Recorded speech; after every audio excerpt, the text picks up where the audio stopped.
బోధకుడిగా ఉండి మీ వాక్యము ద్వారా మాతో మాట్లాడండి. మమ్మను లోకానికి వెలుగుగా ఉప్పుగా మీరు చేస్తున్నారు. అందుని బట్టి మీకు స్తోత్రాలు. మాకు ఇచ్చిన ఖ్యాతిని బట్టి ఘనతను బట్టి ప్రభా మీకు స్తోత్రాలు చెల్లిస్తూ ఉన్నాం. ప్రభా వర్తమానాన్ని దీవెనకరంగా చేయమని మా రక్షకుడైన యేసుక్రీస్తు దివ్యమైన నామములో ప్రార్థన చేస్తున్నాము తండ్రి. ఆమేన్.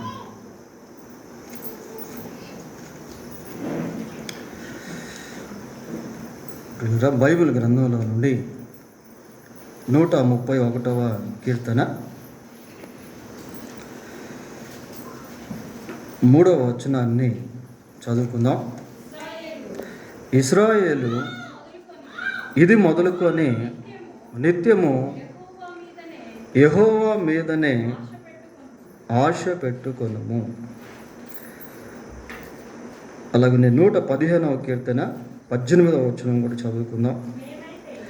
మేమైతే ఇది మొదలుకొని నిత్యము యెహోవాను స్తుతించదము, యెహోవాను స్తుతించదము. నిత్యము యెహోవా మీద ఆశ పెట్టుకొనుట, నిత్యము యెహోవాను స్తుతించుట. ఈ రెండు వచనాలు దీన్ని మనకు జ్ఞాపకం చేస్తూ ఉన్నాయి. ఇశ్రాయేలు అని సంబోధిస్తూ ఈ కీర్తన రాస్తూ ఉన్నాడు. ఇశ్రాయేలుకు దేవుడిచ్చినటువంటి ఆధిక్యత చాలా శ్రేష్టమైనది. ద్వితీయోపదేశకాండం 33వ అధ్యాయము, ద్వితీయోపదేశకాండం 33వ అధ్యాయము 29వ వచనం ఒకసారి చదువుదాం. 33:20. ఇశ్రాయేలు నీ భాగ్యము ఎంత గొప్పది, యెహోవా రక్షించిన నిన్ను పోలినవాడెవడు, ఆయన నీకు సహాయకరమైన కేడెము, నీకు ఔన్నత్యమును కలిగించు ఖడ్గము, నీ శత్రువులు నీకు లోబడునట్లుగా వారు వేషము వేయుదురు, నీవు వారి ఉన్నత స్థలములను త్రొక్కుదు. చూడండి ప్రియులారా, ఎటువంటి మాటలు ఇక్కడ రాయబడ్డాయి.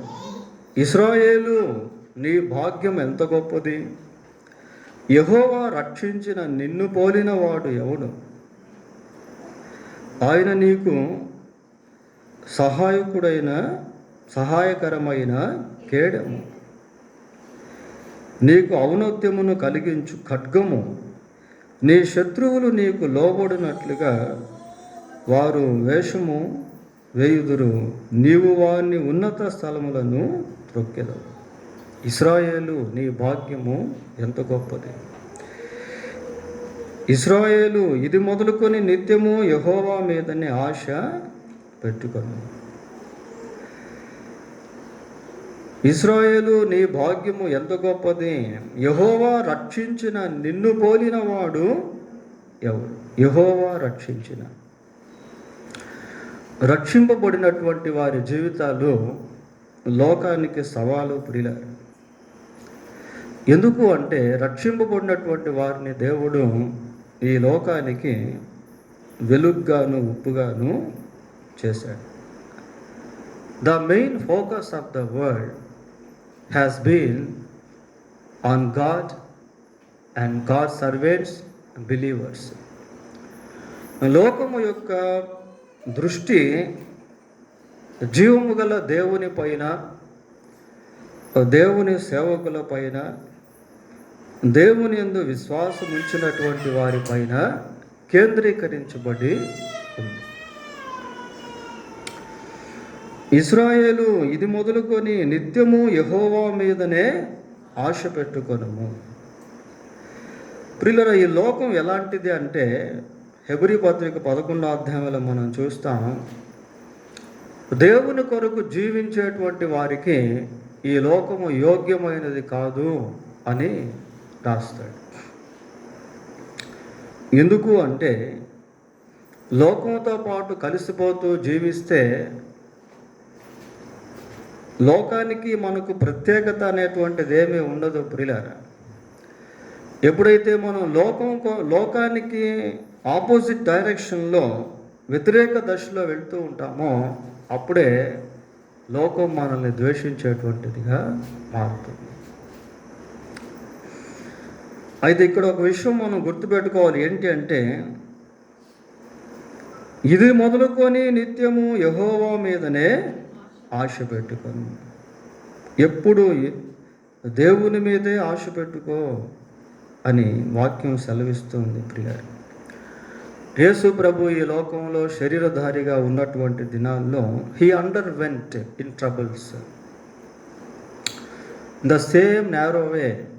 యేసుక్రీస్తు ప్రభు ఈ లోకంలో శరీరధారిగా ఉన్నటువంటి దినాల్లో ఇటువంటి ఇరుకు మార్గం గుండానే ప్రయాణం చేశాడు. ప్రభు యొక్క జీవితాన్ని మనం పరిశీలిస్తే ఎంతో ఆశ్చర్యం అనిపిస్తుంది ప్రియులారా. యోహాను సువార్త 1వ అధ్యాయము 10వ వచనం ఒకసారి చూడండి. ఆయన లోకములో ఉండెను, లోకము ఆయన మూలముగా కలిగెను, కానీ లోకము ఆయనను తెలుసుకో. ఇదెంత ఆశ్చర్యం కదా. లోకాన్ని సృష్టించినటువంటి సృష్టికర్త అయిన దేవుడు లోకంలో ఉన్నప్పటికీ ఆ లోకము ఆయన్ని ఎరుగకపోవటం అనేది ఆశ్చర్యం ప్రియుల.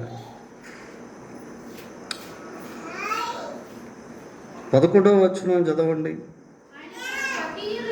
ఆయన తన స్వకీయుల యొద్దకు వచ్చెను, ఆయన స్వకీయులు ఆయనను అంగీకరించలేదు. స్వకీయులు అంటే ఇశ్రాయేలు ప్రజలు, యూదులు.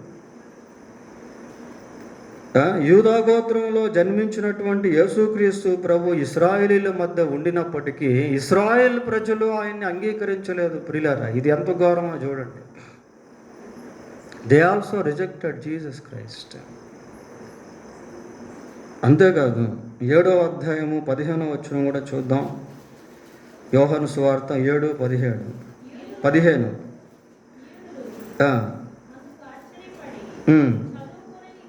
అమ్మ 7:15 అది కాదు. ఆయన సహోదరులైన ఆయన 5 చదవండి. 7:5. ఆయన సహోదరులైనను ఆయనందు విశ్వాసము ఉంచలేదు. ఇది ఇంకా ఘోరం ప్రియుల. ఇంట్లో కూడా అటు బయట ప్రపంచంలో యేసుక్రీస్తు ప్రభువుకి రిజెక్షన్స్. ఏ గోత్రంలో అయితే జన్మించాడో ఆ గోత్రికులు కూడా ప్రభువును ద్వేషించారు. ఇక ఇంట్లో అయినా కనీసం ఆయన్ని నమ్మాలి కదా, ఆయన జన్మను బట్టి, ఆయన చేసిన అద్భుతాలను బట్టి. అయితే ఇంట్లో కూడా ఆయన సహోదరులు ఆయన యందు విశ్వాసము ఉంచలేదు.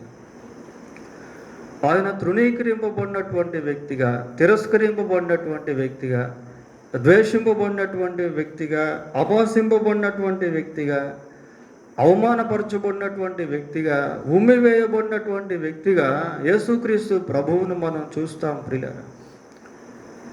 Once upon time what is his states. ఒకానొకప్పుడు ఆయన స్టేటస్ ఏంటి అని అంటే చూడండి. ఫిలిప్పీ పత్రిక 2వ అధ్యాయం 6వ వచనం చదువుదాం. 2:6. ఫిలిప్పీ పత్రిక 2:6.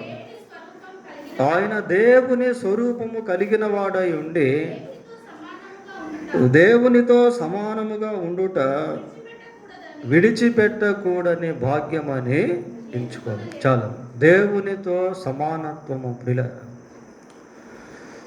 దేవుని స్వరూపము కలిగినటువంటి వాడు. అయితే ఎప్పుడైతే ఈ లోకానికి వచ్చాడో ఆయన ఇమేజ్ అంతా కూడా దెబ్బతిని స్వరూపమైనను సొగసైనను లేనివాడిగా మారాడు.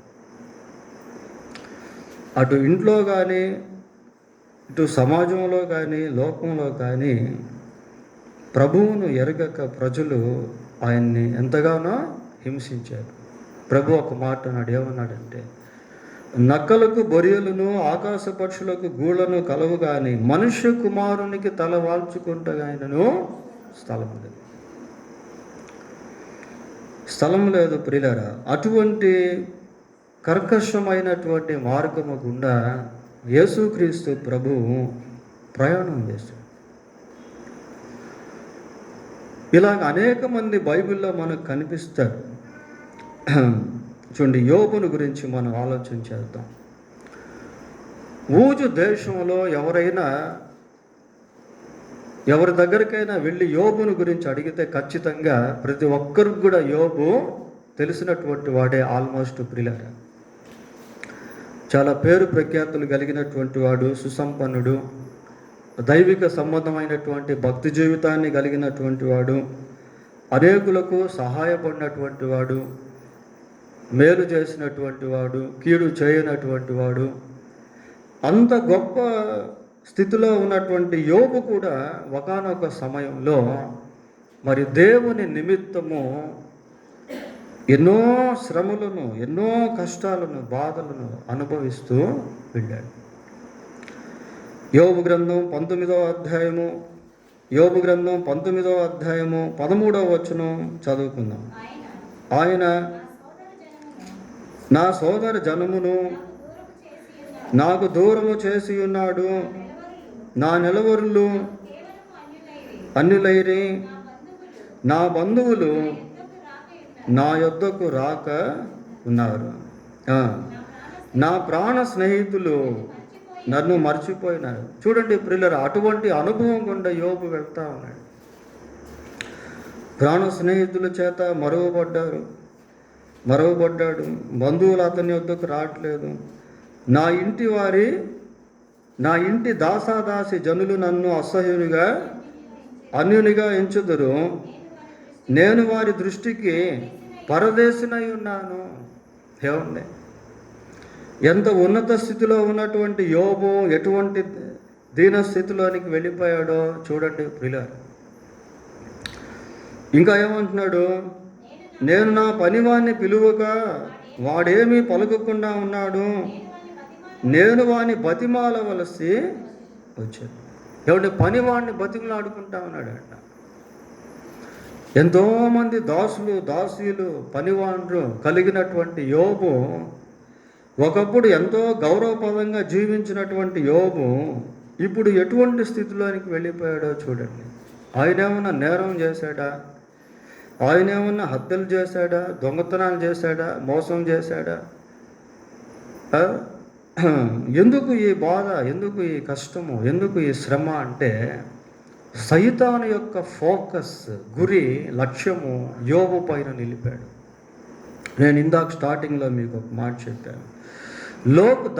The target of the world has been on God servants, on godly people. ఏమంటే ఈ లోకము యొక్క దృష్టి, సైతాను యొక్క దృష్టి దేవుని పైన, దేవుని సేవకుల పైన, దేవుని బిలీవర్స్, విశ్వాసుల పైన ఉంటుంది ప్రియులారా. సైతానుడు ఏం చేశాడంటే యోబు యొక్క భక్తి జీవితాన్ని కదిలించేటువంటి ప్రయత్నాలు చేశాడు. ఎలాగైనా సరే యోబును దేవునిలో నుండి పక్కకు లాగేసేయాలి, ఎలాగైనా యోబు చేత దేవుడు దూషించబడాలి, ఏ విధంగానైనా సరే యోబు దేవుణ్ణి విడిచిపెట్టేసేయాలి. That is the main focus of devil on Job. ఇంకా చదవండి, నా ఊపిరి నా భార్యకు అసహ్యము, నేను కనిన కుమారులకు అసహ్యము, చిన్న పిల్లలు సహా నన్ను తృణీకరించదురు, నేను లేచుట చూచిన ఎడల బాలురు నా మీద దూషణలు. అసలు ఎలాగుంటుంది ప్రియులారా? అంత ఉన్నత స్థాయిలో జీవించినటువంటి వ్యక్తిని చూసి పిల్లలు అపహసిస్తూ ఉంటే యోబు ఎంతగా బాధపడి ఉంటాడో చూడండి. పనివాళ్ళను బ్రతిమలాడుకునేటువంటి స్థితికి యోబు రావాల్సి వచ్చిందంటే ఎంత బాధపడి ఉంటాడో చూడండి. కింద వచనం కూడా చదువు. నా ప్రాణ స్నేహితులందరికీ నేను అసహ్యుడనైతిని, నేను ప్రేమించిన వారు నా మీద తిరగబడి, ప్రేమించినటువంటి వారు తిరగబడ్డం ప్రియులారా. అది ఎంతో మానసిక కృంగుదల. ప్రేమించినటువంటి భార్య, ప్రేమించినటువంటి బిడ్డలు, ప్రేమించినటువంటి భర్త తిరగబడితే అదెంతో నలిగిపోయేటువంటి స్థితి. మనం ఒక జంతువును సాగుతున్నాం అనుకోండి, కుక్కని కానీ దేన్నైనా పెట్టి, డాగ్స్, క్యాట్స్ ఇట్లాంటివి, అవి మన మీదే తిరుగుబాటు చేస్తే ఎలాగుంటుంది? So he had to face lot of rejection by different people. అనేక మంది చేత యోబు ఎంతో బాధకు గురైపోయాడు ప్రియులారా, ఎంతో దుఃఖానికి గురైపోయాడు. ఒకప్పుడు యోబు యొక్క స్థితి చాలా శ్రేష్టమైనది, చాలా ఉన్నతమైనటువంటిది. కానీ ఇక్కడికి వచ్చేసరికి యోబు ఎలాగున్నాడంటే ఎంతో దుఃఖం, ఎంతో బాధ, ఎంతో వేదన. ఎందుకు అంటే బికాస్ ఆఫ్ గాడ్, దేవుణ్ణి బట్టి ప్రియులారా, దేవుణ్ణి బట్టి. ఇక పౌలు జీవితానికి మనం వచ్చినట్లయితే, కొరింథీయులకు రాసిన 2వ పత్రిక 11వ అధ్యాయము 23వ వచనం చదువుదాం. వారు క్రీస్తు పరిచారకుల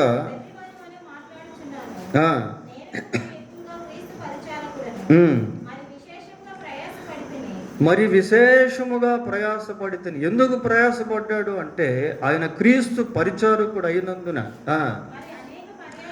అనేక పర్యాయములు చెరసాల్లో ఉంటేనే, అపరిమితముగా దెబ్బలు తింటిని, అనేక మార్లు ప్రాణాపాయముల్లో ఉంటేనే, యూదుల చేత 5 మార్లు, 1 తక్కువ 40 దెబ్బలు తింటిని,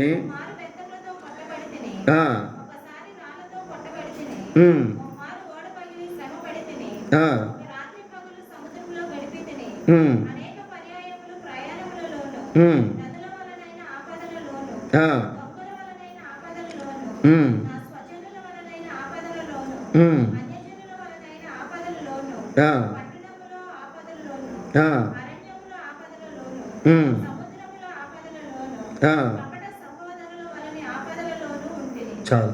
చూడండి ప్రియుల, ఎన్ని విషయాలు, ఎన్ని శ్రమలు, ఎన్ని కష్టాలు, ఎన్ని బాధలు, ఎంత వేదన. ఇదే పౌలు సౌలుగా ఉన్నటువంటి దినాల్లో ఎలాగుండేవాడో తెలుసా? సౌలుగా ఉన్నటువంటి దినాల్లో ఇన్ని కష్టాలు, ఇన్ని శ్రమలు, ఇన్ని బాధలు, ఇన్ని వేదనలు, ఇన్ని దెబ్బలు లేవు. మరి ఎందుకు? Why he was beaten? ఎందుకు అతను కొట్టబడ్డాడు? అతను ఏమైనా నేరం చేశాడా? అతను ఏమైనా హత్యలు చేశాడా? మోసాలు చేశాడా? ఏమీ లేదు. క్రీస్తు ప్రభు కొరకు జీవిస్తూ ఉండుట వలన, దేవుని రాజ్యం కొరకు ప్రయాసపడుతూ ఉండుట వలన, తన భక్తి జీవితాన్ని జాగ్రత్తగా కాపాడుకుంటూ ఉండుట వలన అటువంటి శ్రమల గుండా వెళ్లాల్సి వచ్చింది ప్రియులారా. ఒకప్పుడు ఆయన స్థితి ఏంటి అంటే, అపోస్తుల కార్యములు 22వ అధ్యాయం 4-5 వచనాలు చూడండి. 4-5, 22. ఈ మార్గంలోనున్న పురుషులను స్త్రీలను బంధించి చెరసాల్లో వేయించుచు ప్రధాన యాజకుడును పెద్దలందరూ నాకు సాక్షులు. They are supported me, they have supported me for this persecution. ఇటువంటి హింసాకాండలో వారు నాకు మద్దతునిచ్చారు.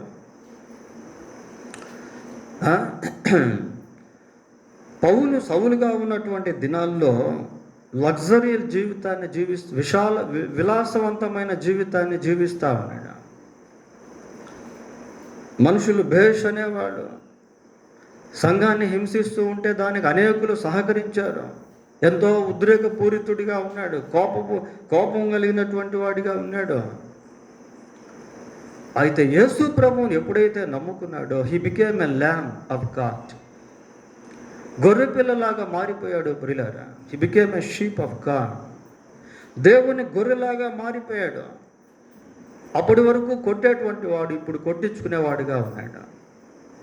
అప్పటి వరకు దూషించినటువంటి వాడు, ద్వేషించినటువంటి వాడు ఇప్పుడు ద్వేషింపబడేటువంటి వాడిగా మారాడు.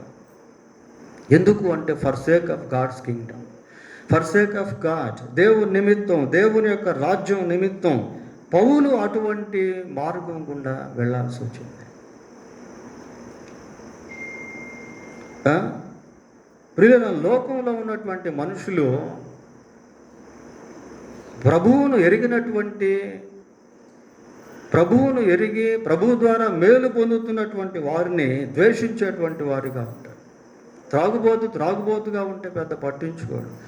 త్రాగుబోతు మారు మనసు పొంది యేసుక్రీస్తుని వెంబడిస్తున్నాడు అంటే అతని మీదే ఫోకస్ నిలుపుతారు, లేదా గురిని నిలుపుతారు. లూకాసు వార్త 13వ అధ్యాయం 14వ వచనం, 13-14. యేసు విశ్రాంతి దినమున స్వస్థపరిచినందున ఆ సమాజ మందిరపు అధికారి కోపముతో మండిపడి, సమాజ మందిరపు అధికారి సంతోషించాల్సినటువంటి సందర్భం అది. అతను చేయలేనటువంటి కార్యాన్ని యేసుక్రీస్తు చేస్తే దాన్ని బట్టి ఎగిరి గంతులేయాల్సినటువంటి సందర్భం అది. అయితే సమాజ మందిరపు అధికారి ఏం చేయదట, మండిపడుతున్నాడట ప్రియులారా కోపంతో. జన సమూహమును చూచి పనిచేయదగిన 6 దినములు కలవు కదా, కనుక ఆ దినముల్లోనే వచ్చి స్వస్థత పొందండి. విశ్రాంతి దినమందు కాదు. దే ఆర్ రిలీజియస్ లీడర్స్ ప్రియులారా. వారు మత సంబంధమైనటువంటి నాయకులు. అన్ని ద్వేషాల కంటే మత ద్వేషం చాలా భయంకరమైంది, చాలా క్రూరమైంది, చాలా కఠోరమైంది. యేసునందు విశ్వాసం ఉంచినటువంటి విశ్వాసులను ఎంతోమంది హింసాకాండం గురి చేశారు ప్రియులారా. సంఘ చరిత్రలో అనేక మంది ప్రభు కొరకు హతసాక్షులుగా మారారు. ఇక్కడ ఈ మత నాయకులు కోపంతో మండిపడుతూ ఉన్నారు. ఏం చేశాడు యేసు ప్రభు? ఏమన్నా నేరం చేశాడా ప్రియులారా? దయ్యాన్ని వెళ్ళగొట్టాడు, అంతే కదా. 18 సంవత్సరాల నుంచి దయ్యం బట్టి నడుమొంగిపోయినటువంటి స్త్రీని బాగు చేస్తే సమాజ మందిరపు అధికారి ప్రజలను ద్వేషిస్తూ ఉన్నాడు. ఇంకా ప్రజలను ప్రభు దగ్గరికి పంపి వారికి ఉన్నటువంటి బలహీనతల నుంచి విడుదల పొందేటువంటి ఆ విధంగా సహకరించాల్సిన దానికి బదులు ఏమంటున్నాడు, 6 దినాలు పనిచేయదగినవి 6 దినాలు ఉన్నాయి, అప్పుడే వచ్చి మీరు నాట్ ఇన్ సబ్బాత్, శనివారం కాదు. పిల్లల మతద్వేషులు వీళ్ళంతా కూడా వివిధ రకాల మతానికి సంబంధించినటువంటి వాళ్ళు ప్రభువును ద్వేషించేవారిగా, ప్రభు యొక్క సేవకులను ద్వేషించేవారిగా, ప్రభువును నమ్మినటువంటి విశ్వాసులను ద్వేషించేవారిగా, ప్రభు ద్వారా స్వస్థపరచబడినటువంటి వారిని ద్వేషించేవారుగా ఉన్నారు ప్రియులారా. లాజర్ చచ్చిపోతే ఒక్కడు కూడా పట్టించుకోలేదు. చచ్చిపోయినటువంటి లాజర్ని యేసుక్రీస్తు ప్రభు బ్రతికిస్తే యేసుక్రీస్తు ప్రభువుతో పాటు లాజర్ను కూడా చంపాలని ప్లాన్ చేశారు. చచ్చిపోయి బ్రతికినటువంటి వ్యక్తి దగ్గరికి వచ్చి అతని యొక్క అనుభవాలు తెలుసుకోవాల్సిన దానికి బదులు వాళ్ళు ఏం చేశారంటే, ఇదిగో ఈ లాజర్ బ్రతుకుంటే ఇంకా చాలామంది యేసు ప్రభువుని నమ్ముతా ఉన్నారు, so we want to kill him, కాబట్టి ఇతన్ని మనం చంపేద్దాం. ప్రియులారా, ఎంత భయంకరమైనటువంటి ద్వేషము!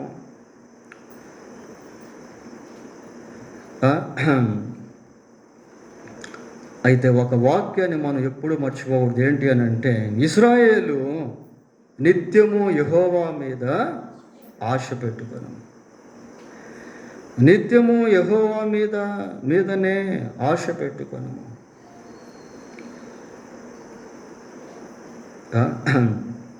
World people. యోహాను సువార్త 15వ అధ్యాయము 18వ వచనం చదువుకుంది. లోకము మిమ్మును ద్వేషించిన ఎడల మీకంటే ముందుగా నన్ను ద్వేషించనని మీరు ఎరుగుదురు. మీరు లోక సంబంధులైన ఎడల లోకము తన వారిని స్నేహించును.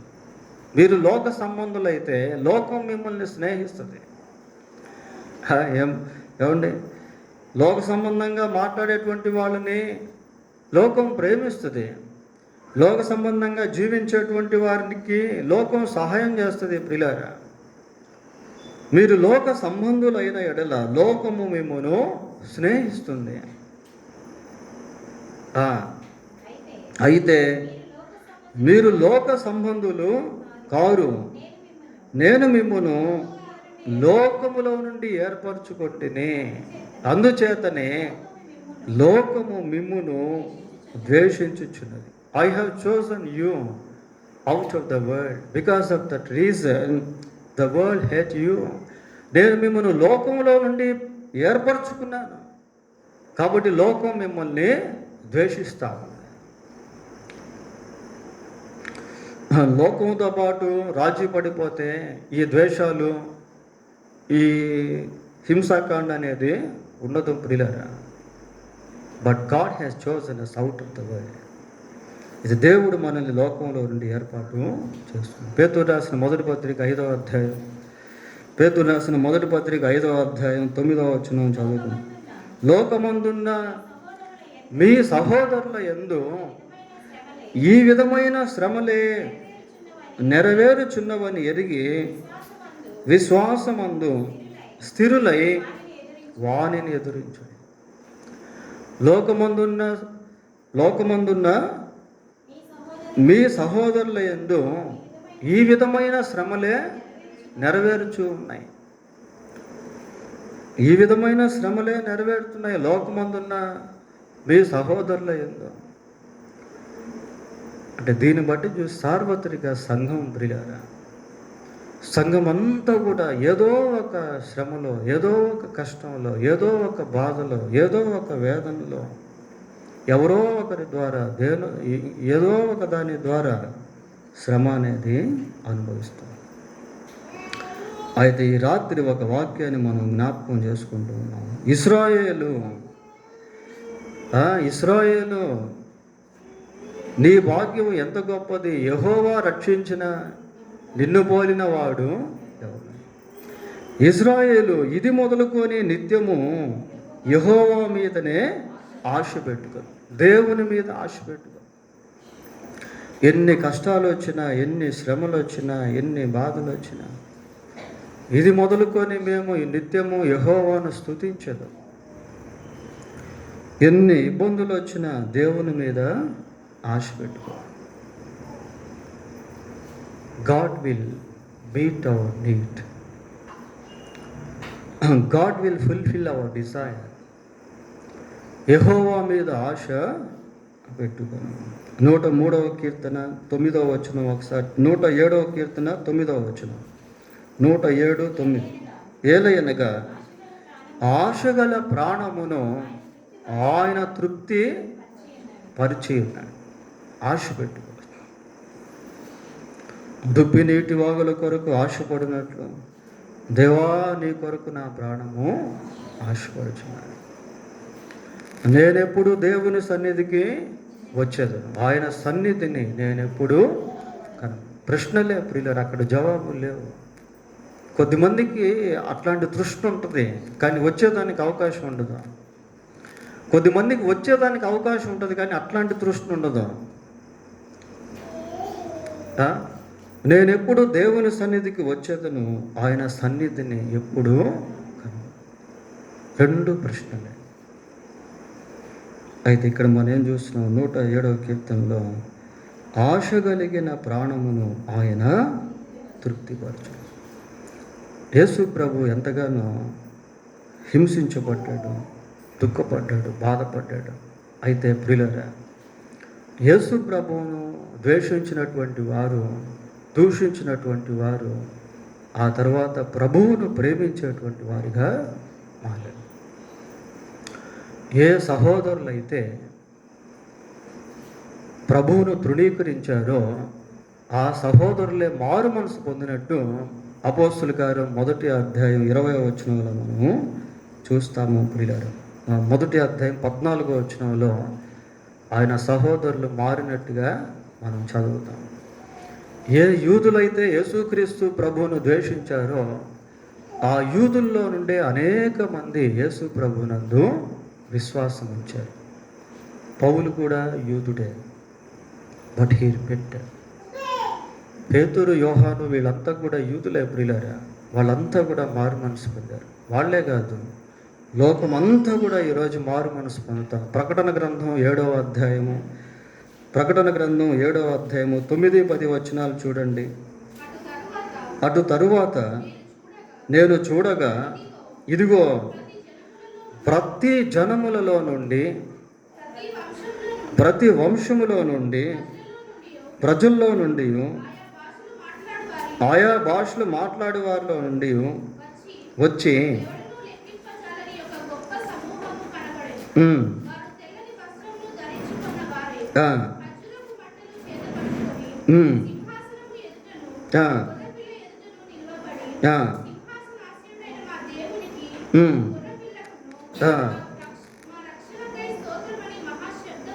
చాలు వెలుగెత్తి రకరకాల భాషలకు సంబంధించిన వాళ్ళు, రకరకాల దేశాలకు సంబంధించినటువంటి వాళ్ళు, ఎవరునూ లెక్కింపజాలని గొప్ప సమూహం. వాస్తవానికి వీళ్ళు ట్రిబులేషన్ సెయింట్స్, వీళ్ళు శ్రమల కాలపు పరిశుద్ధులు వీళ్ళు. అయితే ఈరోజు ప్రపంచాన్ని మనం గమనిస్తే యేసు ప్రభువును వెంబడించేటువంటి సంఖ్య కోట్ల కొలది ఉంది ప్రియులారా. ఎన్ని కోట్ల ఇప్పటి వరకు తెలియదు. ఆ మధ్య 200 కోట్లకు పైన ఉన్నారు, 200 కోట్లకు దాటిపోయి ఎన్నో క్రోర్స్ మారారు ప్రియులారా. ఒకప్పుడు ద్వేషించినటువంటి ఈ లోకము ఈరోజు యేసుని వెంబడించేటువంటి లోకముగా మారారు. మీకా గ్రంథంలో మాట చూస్తూ, ఆయన భూమి అంతముల వరకు ప్రబలుడగును. యేసుక్రీస్తు ఎవరో తెలియదు అనేటువంటి విధంగా లేకుండా ప్రపంచం అంతా కూడా యేసుక్రీస్తు ప్రభు ప్రకటించబడుతూ ఉన్నాడు. God restore what is the lost. పోగొట్టుకొనబడినటువంటి వాటన్నిటిని కూడా దేవుడు తిరిగి కడతాడు ప్రియులారా. యెహోవా మీదనే నిత్యము ఆశ. యోబుని గురించి మనం చూస్తాం. యోబు ఎన్నో కష్టాలు, బాధలు, శ్రమల గుండా వెళ్ళాడు. అయితే అల్టిమేట్గా ముగింపులోకి వచ్చేసరికి చూడండి, 42వ అధ్యాయం 11వ వచనం చదువుదాం. యోబు గ్రంథం 42:11. అప్పుడు అతడు సహోదరులందరూ, అతని అక్కా చెల్లెళ్ళందరూ అంతకు ముందు వచ్చి అతనితో కూడా అతని ఇంట అన్నపానములు పుచ్చుకొని. చాలా ఈ 42వ అధ్యాయానికి వచ్చేసరికి యోబు పోగొట్టుకున్నదంతా కూడా మళ్ళీ దేవుడు తిరిగి ఇచ్చేశాడు. 1కి 2 పాళ్ళు ఇచ్చాడు ప్రియులారా. 2 అంతలుగా దేవుడు యోబును ఆశీర్వదించాడు. నిత్యము యెహోవా మీద ఆశ పెట్టుకొని ప్రియులారా, దేవుడు ఆయనకు అసాధ్యమైనది ఏది కూడా లేదు. ఆయన అన్నిటిని కూడా మళ్ళీ చక్కపరుస్తాడు. యోబు ఏదైతే పోగొట్టుకున్నాడో తిరిగి దేవుడు యోబుకు మళ్ళీ అనుగ్రహించాడు. ఇక పౌలు ఎన్ని కష్టాలు పడ్డాడో, బాధలు పడ్డాడో మనం విన్నాం కదా. వాటితో పాటు పౌలును దేవుడు చాలా హెచ్చించాడు ప్రియులారా. చూడండి, 19వ అధ్యాయము 11వ వచనం చదవండి. అపోస్తలుల కార్యములు. మరియు దేవుడు పౌలు చేత విశేషమైన అద్భుతములను చేయించాను. విశేషమైన విశేషం అంటే శేషం అంటే కొంచెం ప్రియులారా, విశేషమైనటువంటి అద్భుతాలు. ఎన్ని అద్భుతాలు, ఎన్ని ఆశ్చర్య కార్యాలు దేవుడు పౌలు చేత చేయించాడు. ఆ పరిచర్యలో అనేక మంది మారు మనసు పొందారు. సంఘాలు కట్టబడ్డాయి. నిత్యము యెహోవా మీద ఆశ పెట్టుకోను. యెషయా గ్రంథం 66వ అధ్యాయము. యెషయా గ్రంథం 66వ అధ్యాయము 5వ వచనం చదువుకుందాం. యెహోవా వాక్యమునకు భయపడువారులారా, ఆయన మాట వినుడి. మిమ్మును ద్వేషించుచు నా నామమును బట్టి మిమ్మును త్రోసివేయు ఎవరట? మీ స్వజనులు. దేవుణ్ణి బట్టి ద్వేషించేటువంటి స్వజనులు, దేవుణ్ణి బట్టి త్రోసివేసేటువంటి స్వజనులు ప్రియులారా, మీ సంతోషము మాకు కనబడినట్లు యెహోవా మహిమనందును గాక. మీ సంతోషం మాకు లేదు. మేము మిమ్మల్ని తృణీకరించాం, ద్వేషించాం, తోసేసాం. But you are very happy, but we are not. మీరు ఎంతో సంతోషంగా ఉన్నారు, మీ సంతోషం మాకు కూడా కావాలి. తోసివేసిన స్వజనులే ఒకరోజు దేవుని మహింపరిచేవారుగా మారుతారు పిల్లలు. అయితే మన ఆశ ఎలాగుండాలంటే నిత్యము ఆయన మీదే మన ఆశను పెట్టుకోవాలి. దానియేలుని ఎంతోమంది చంపాలని ప్రయత్నం చేశారు, కానీ దానియేలు దేవుని సన్నిధిలో ప్రార్థన మాత్రం మానలేదు. ఒకవేళ నువ్వు చర్చికి వెళ్ళనీయకుండా ఎవరైనా ఆటంకపరచవచ్చు, బైబిల్ చదవనీయకుండా ఎవరైనా ఆటంకపరచవచ్చు, ప్రార్థన చేయకుండా ఎవరు ఆటంకపరచలేరు. ప్రార్థన చేయకుండా ఎవరు ఆటంకపరచలేరు ప్రియారా. నీవు పడక మీద ప్రార్థన చేసుకోవచ్చు, మనసులో ప్రార్థన చేసుకోవచ్చు. No one can interrupt your prayers. పేతురు రాసిన మొదటి పత్రిక 3వ అధ్యాయము మొదటి 2 వచనాలు చదువుకున్నాం.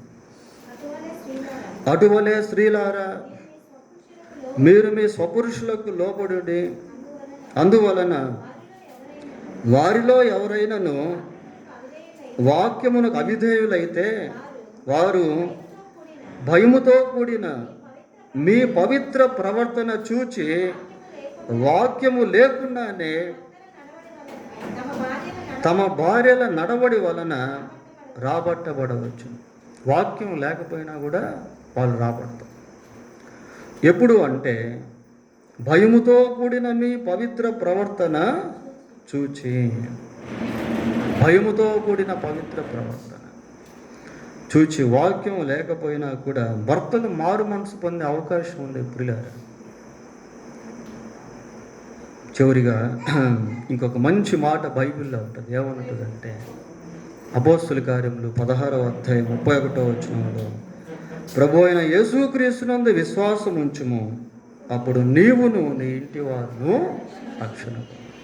ప్రభు అయిన యేసుక్రీస్తునందు విశ్వాసం ఉంచుము, నీవును నీ ఇంటి వారును రక్షణ. ఇంకా కుటుంబంలో ఎవరైనా రక్షణ పొందకపోతే ఈ వచనాన్ని ఎత్తిపట్టి దేవుని సన్నిధిలో ప్రార్థన చేసుకోవాలి ప్రియులారా. ప్రభువా, మా ఇంటి వారిని రక్షించు. నేటి సందేశంలో మరి ఎన్ని శ్రమలు, ఎన్ని కష్టాలు, ఎన్ని బాధలు, ఎన్ని వేదనలు దేవునికి సంబంధించినటువంటి వారు అనుభవించినప్పటికీ మళ్ళీ దేవుడు వారికి గొప్ప స్థాయిని ఇచ్చాడు. లోకం మనల్ని ద్వేషించవచ్చు, అయితే ప్రభువు మీద మనం ఆశ కలిగి ఉండి వారి కొరకు ప్రార్థన చేస్తే ఆ ద్వేషించినటువంటి లోకమే ప్రేమించేటువంటి లోకంగా మారుతుంది పిల్లారా. అందుకు ఈ జీవితాలు గొప్ప నిదర్శనాలుగా కనిపిస్తున్నాయి. దేవుడు తన వాక్యాన్ని దీవించునుగాక. చిన్న ప్రార్థన చేసుకుందాం.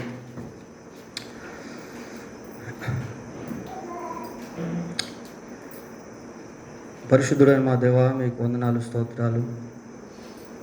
ఈ రాత్రి మీరు ప్రేమించి మాకు ఇచ్చిన వర్తమానాన్ని బట్టి మీకు వందనాలు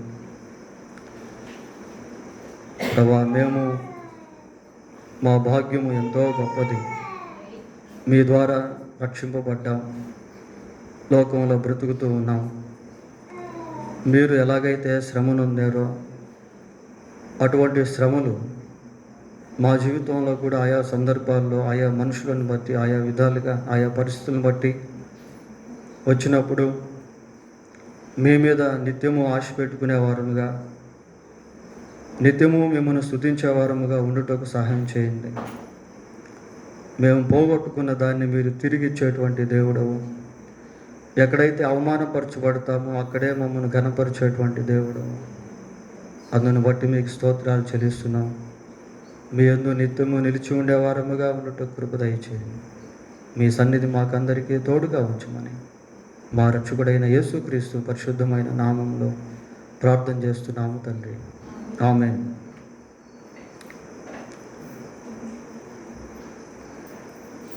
రాజేశ్వరి సాక్ష్యం ఉందా?